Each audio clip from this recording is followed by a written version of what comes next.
అమృత సాహసం, తెలివి, అందం అన్నీ కలగలిపిన చక్కటి యువరాణి. ఆ రాజ్య సంప్రదాయం ప్రకారం ఆమె 21వ పుట్టినరోజున చంద్రకాంత హారాన్ని తన వారసత్వంగా పొందవలసి ఉంది. కానీ ఆమెలో ఏదో భయం, ఏదో నిశ్శబ్దం. ప్రశాంతంగా నిద్రపోలేకపోయింది. ఇంతలో తన పిల్లో పైన ఒక నోట్ చూసింది. కిరీటం వెనుక ఉన్న నీడను చూడకు, చూస్తే వెలుగు శాశ్వతంగా ఆరిపోతుంది. ఇది ఆ నోట్ సారాంశం. అంతలోనే ఒక విచిత్రమైన శబ్దం నార్త్ టవర్ నుంచి వస్తుంది. అమృత ఆ శబ్దాన్ని ఫాలో అవుతూ ఆ నార్త్ టవర్ అండర్ గ్రౌండ్కి వెళ్ళింది.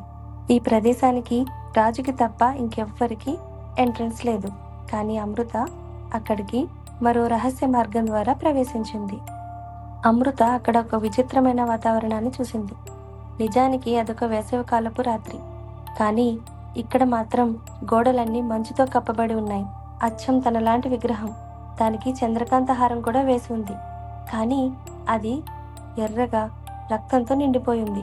ఇంతలో తలుపు తెరుస్తున్న శబ్దం. అమృత ఒక చోటుకు వెళ్ళి దాక్కుంది. ఆ వచ్చింది ఎవరో కాదు, తన తండ్రి మహారాజు. కానీ అతను ఎప్పట్లా ప్రేమగా కనిపించడం లేదు. అతని కళ్ళు ఎర్రగా ఉన్నాయి. తనతో పాటు ఒక ముసుగు వ్యక్తి కూడా ఉన్నాడు. రాజు అతన్ని ఇలా అడిగాడు, అంతా సిద్ధమేనా? ఆ ముసుగు వ్యక్తి వణుకుతూ దాదాపుగా అని బదులిచ్చాడు.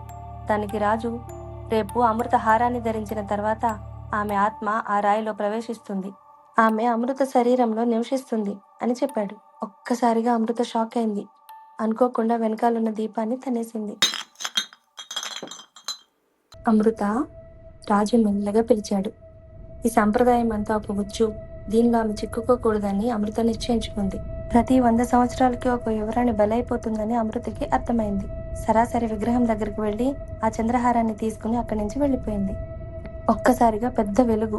రాజు ఆ భవనంలో అపస్మారక స్థితిలో పడి ఉన్నాడు. ఆ ముసుగు మనిషి మాయమైపోయాడు. యువరాణి అమృతకి రాణిగా పట్టాభిషేకం జరిగింది. ఆమె చంద్రకాంత హారాన్ని ధరించింది. ఆయమ్మ సీత ఒక విషయాన్ని గమనించింది. ఒకప్పుడు ఎడమ చేతి వాట ఉన్న యువరాణి ఇప్పుడు కుడి చేతితో శాసనాలు రాయడం చూస్తోంది. తను పెంచిన యువరాణిలోని చిరునవ్వు ఈ రాణిలో సీతకు కనిపించలేదు. అమృత దీని నుంచి బయటపడిందా?